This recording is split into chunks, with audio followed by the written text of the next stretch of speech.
खाती मिळवली, नगरपालिकेची आपण मिळवली आणि पंचायत समिती झेडपीला तर महाराष्ट्रातलं रेकॉर्ड ब्रेक असा विजय आपण संपादन केलेला आहे. त्यानंतर आपण पुन्हा एकदा नव्या जोमानं कामाला लागलेले आहेत. तर आजच्या दौऱ्या संदर्भात आपण काय सांगाल? नेमकं मी आपल्या निवडणुकीच्या निमित्तानं सांगतच होतो की 15 महिने जे आपल्या तालुक्याची फार मोठं नुकसान झालं ती वाया गेलेली होती आणि पंचायत समितीला नगरपालिकेला सगळ्या ठिकाणी प्रशासक होतं, त्यामुळे त्या ठिकाणी कुठलेही निर्णय आपण घेऊ शकत नव्हतो. कारण जिल्हा परिषद, पंचायत समिती, नगरपालिका किंवा बाजार समितीला सुद्धा बोर्ड नव्हतं. परंतु ह्या सगळ्या निवडणुका झाल्यानंतर बार्शी तालुक्यातील जनतेच्या आशीर्वादानं बाजार समिती, नगरपालिका, पंचायत समिती, जिल्हा परिषद हे अत्यंत रेकॉर्ड ब्रेक असे आशीर्वाद जनतेचे या ठिकाणी मिळाले.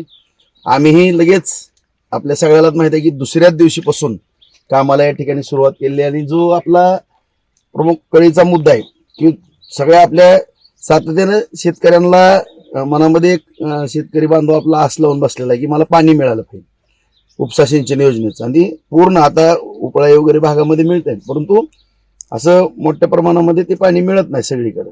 सुरुवात झालेली आहे, परंतु आता त्याला अंतिम स्वरूप देणं हे गरजेचं आहे. उदाहरणार्थ तावडीच्या तळ्यामध्ये पाणी आणणं, माझा मानस आहे की एप्रिल एंड पर्यंत पाणी आलं पाहिजे. आणि त्या दृष्टिकोनातून दिवसाआड किंवा 2 दिवसाआड बैठका होतील.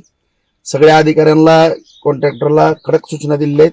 आता कुठं सुट्टी हा विषय नाही, मी तर सुट्टी कधी घेतच नाही आयुष्यात.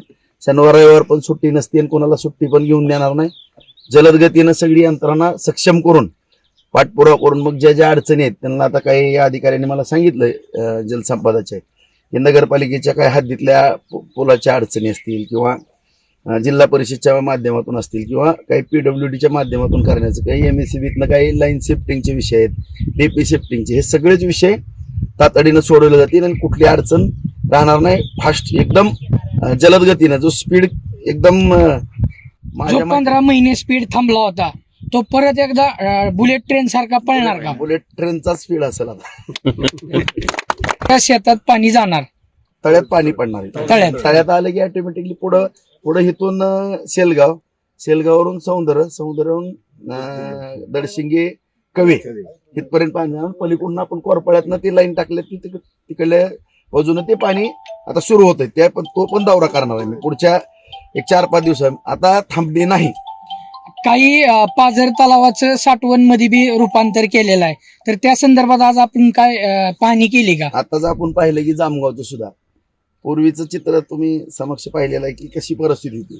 एक 25-50 एकर सुद्धा जमीन इथं खाली त्या पाझर तलावाच्या माध्यमातून येत नव्हती, परंतु त्या पाझर तलावाला आपण साठवण तलावाचं रूपांतर करतोय जामगावचं. आता माझ्या खात्रीप्रमाणे कमीत कमी एक 600 ते 800 एकर जमीन पर्क्युलेशननं आणि थेट उचल पाण्याने 600 ते 800 एकर जमीन ओलिताखाली येऊ शकते असं माझं. कारण तो 35 एकरच्या पुढचा तलाव आहे, त्याला एवढं मजबूती वगैरे त्याचं आता पाहिलं असेल काम आपण की किती हाईट होते, पाणी साचते. आणि जो मूळ विषय आहे हे त्याच्यामधला मुरुम असेल किंवा गाळ असेल सुरुवात तोही बाजूला काढण्याकरता प्रांत अधिकारी असतील, तहसीलदार असतील, यांच्याबरोबर कलेक्टर साहेबांनी थोडी चर्चा करून जेवढी खोली वाढवतील. कारण नवीन एक GR शासनानं काढलेला आहे की आता त्याला रॉयल्टीची आवश्यकता असणार नाही. जे कामं शासकीय चालू आहेत त्यावरती जर हा मुरुम किंवा काही त्याच्यातल्या तलावातला दगड वगैरे नेला त्याला रॉयल्टी लागणार नाही. त्यामुळे त्याची खोली कशी करता येईल आणि आज जे पाणी साचतंय त्याच्या 1.25 पट, 1.5 पट, कुठं 2 पट असं पाणी साठवण्याच्या दृष्टिकोनातून सुद्धा आपण प्रयत्न करू. तालुक्यात किती आता आपण असं प्रकारे करणार साठवण तलाव? तर माझ्या माहिती मंजुरी आता 25 जवळपास प्रगतीपथावरती आहेत. काही याचं पाणी आपण साठवलंय, कुठं काही टेक्निकल अडचणी आहेत त्या सुद्धा आपण सोडवतो. आता उदाहरणार्थ रौळगावचं त्या ठिकाणी पण MSCBची अडचण आली, त्या ठिकाणी पण पुढच्या 4-5 दिवसामध्ये तुम्हीच माझ्यावर चला, सगळी लाईन शिफ्ट करू, त्याचं दार बंद करू, जेणेकरून पुढच्या सीझनला रौळगावचं सुद्धा साठवण तलावामध्ये पाणी साठलेलं दिसतं.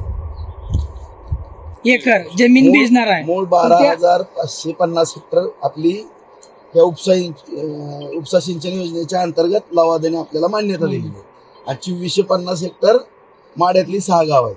त्यामुळे 12,550 हेक्टर आपण भिजतोय. त्याच्यातला हा जो एरिया आता उदाहरणार्थ नागोबाची वाडी, त्याचबरोबर गाताची वाडी, जामगाव, तावडीतून उचलून पाणी आता कुसळमला काय जाणार आहे, काही खामगावला जाणार आहे, काही शेजारच्या गावाला जाणार आहे. असं पुढं आता ह्याला टोपळवाडी असेल, परत सेलगाव आहे, सौंदर आहे, दडसिंग आहे, कोरपळ, असा सगळा जर एरिया ह्या तावडीच्या तलावाच्या निगडीत जर पाहिला, हा काम पूर्ण झाल्यानंतर 15,000 एकर माझ्या हिशोबाने एक ढोबळ, थोडंफार इकडे तिकडे होईल, नाहीतर त्याच्यावरती सुद्धा विनोद होईल काही थोडंफार इकडे तिकडे होईल, पण एवढं क्षेत्र या ठिकाणी वलिताखाली येणार. आणि ह्याच्यानंतर जे आता आपण ओपन कॅनेल मधून पाणी घेत होतो, त्यामुळे आता पाईपलाईनद्वारे पाणी आपण तळ्यामध्ये घेतोय. त्यामुळे आपलं पाणी सेव्हिंग होतंय आणि सेव्हिंग झालेलं पाणी त्याचा आपण तिसरा टप्पा एक तयार केलेला आहे. आता एक फाईल आपण बनवली की जी मी एकदम जोरात पाठपुरावा चालू होता, ती रखडलं गेलंय, परंतु ते घेऊन आता इथून खामगावच्या टेंबीच्या माळावरती आणि तिथून ढाळे पिंपळगाव धरणार त्या ठिकाणी टाकण्याचा आता तो माझा पुढचा मानस आहे. त्याही कामाला मी सगळं यंत्रणा परत एकदा सगळ्या बैठका, परत नियोजन काय झालंय काय नाही सगळं पाहून त्याचा एक पाठपुरावा करून आपण ढाळे पिंपळगाव मध्ये पाणी कसं जाईल आणि पुढे ढाळे पिंपळगाव मधून त्या ढाळे पिंपळगावला जर पाणी 12 महिने राहिलं पूर्ण क्षमतेनं, तर भाविकारांचा पण त्याला विरोध असणार नाही. त्यामुळं पुढं जी काही त्या अंतर्गत गावं दिली आहेत त्यांना सुद्धा पाणी पुढं पाईपलाईनद्वारे देता येईल आणि भोगावती नदीमध्ये आपण सोडू शकतो.